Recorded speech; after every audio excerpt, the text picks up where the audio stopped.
Praise the Lord. Good morning. ప్రభువైన యేసుక్రీస్తు నామములో ఈ ఉదయకాల సమయంలో మీకు అందరికీ కూడా ప్రత్యేకమైనటువంటి వందనాలు తెలియజేస్తున్నాను. ఈ సమయంలో ఒక చిన్న ఎగ్జాంపుల్ని నేను మీ ముందు ఉంచబోతున్నాను. అతడు ఒక చెప్పులు కుట్టుకునేటువంటి వ్యక్తి. తన యొక్క చిన్న షాప్లో ప్రపంచ పటాన్ని పెట్టుకొని ప్రతిరోజు కూడా ప్రపంచం కొరకు ప్రార్థించేటువంటి వాడు. అయితే ఎందుకో తెలియదు, తనకి భారతదేశం పైన తన యొక్క కనుదృష్టి పడింది. భారతదేశ ప్రజలకు స్వార్థను ప్రకటించాలి అని నశించిపోతున్నటువంటి ఆత్మలను అనేక మందిని దేవుని వైపు తిప్పాలన్నటువంటి ఒక ఆశ తనలో కలిగింది. అయితే ఏమీ చేయలేనటువంటి పరిస్థితి. ఎందుకు అంటే తను ఒక సాధారణమైనటువంటి వ్యక్తి, చెప్పులు కుట్టుకునేటువంటి వాడు, చదువు లేనటువంటి వాడు. అయితే బైబిల్ గ్రంథంలో ఉంటున్నటువంటి లేఖన భాగం ఒక వాక్యం ప్రకారంగా చూడండి. ఫిలిప్పీలకు రాసిన పత్రిక 4వ అధ్యాయం 13వ వచనం ప్రకారముగా, నన్ను బలపరచువాని యందే నేను సమస్తమును చేయగలను అన్నటువంటి లేఖన భాగాన్ని ఆధారం చేసుకొని తను భారతదేశంలో అడుగు పెట్టానంట. అయితే తాను భారతదేశానికి వచ్చినటువంటి మొదటి 7 సంవత్సరాలలో ఏ వ్యక్తి కూడా రక్షించబడలేదు. అంతేకాదు తన పిల్లలు అనారోగ్య కారణము చేత ఒక్కొక్కరుగా చనిపోవడం జరుగుతుంది. తన పిల్లల యొక్క మరణ వార్తను విని తట్టుకోలేక తన భార్య కూడా మనస్తాపానికి గురి అయ్యి మతి స్థిమితం లేకుండా ఒక పిచ్చి దానిలాగా తయారయ్యింది. అయితే ప్రియ దేవుని బిడ్డలారా, అంత బాధతో అంత వేదనతో ఉంటున్నప్పటికీ కూడా తనలో ఆ వ్యక్తిలో ఒక ఆశ కలిగింది. ఆ ఆశ ఏంటి అంటే భారతదేశ ప్రజలకి వారిరైనటువంటి భాషలో బైబిల్ గ్రంథాన్ని తర్జుమా చెయ్యాలి అని. అయితే స్టార్ట్ చేశాడు.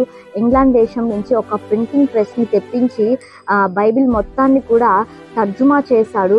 చివరికి ప్రింట్ చేసేటువంటి సమయానికి ఒక అగ్ని ప్రమాదానికి గురయ్యి ఆ యొక్క ప్రింటింగ్ ప్రెస్ తర్వాత ఆ తర్జుమా చేసినటువంటి బైబిల్ గ్రంథం అంతా కూడా కాలిపోవడం జరుగుతుంది. ఇలా ఒక్కసారి కాదు, రెండవసారి కూడా తర్జుమా చేయడం, అదే రకంగా అగ్ని ప్రమాదానికి గురవడము జరుగుతుంది. అయితే అది చూసినటువంటి వ్యక్తి, ఆ యొక్క బైబిల్ గ్రంథం కాలి బూడిదైపోయినటువంటి ఆ పరిస్థితిని చూసినటువంటి వ్యక్తి, ఈసారి ఏం చేయబోతున్నావు అని ఆ వ్యక్తిని అడిగినప్పుడు ఆ వ్యక్తి చెప్పినటువంటి మాట, నా సమస్తాన్ని కోల్పోయినా కూడా ప్రభు నాకు తోడుగా ఉన్నాడు అని చెప్పి ఇలా మరలా తిరిగి స్టార్ట్ చేసి దేవుని యొక్క కృపను బట్టి దేవుని మీద విశ్వాసంతో పనిని ప్రారంభించి అలా ఒక భాష కాదు అండి, 40కి పైగా భాషలకి బైబిల్ గ్రంథాన్ని తర్జుమా చేసి ప్రజలకి అందించడం జరిగింది. అతను ఎవరో కాదు, విలియం కేరీ గారు.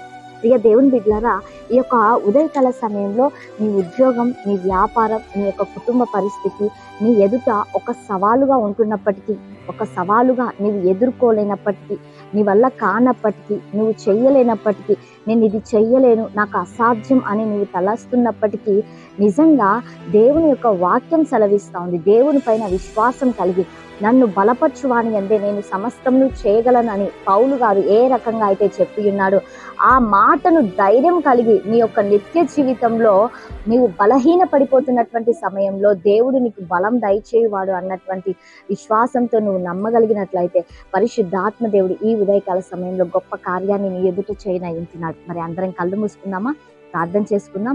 సర్వోన్నతుడా, సజీవుడా, మీకు వందనాలు ప్రభువా.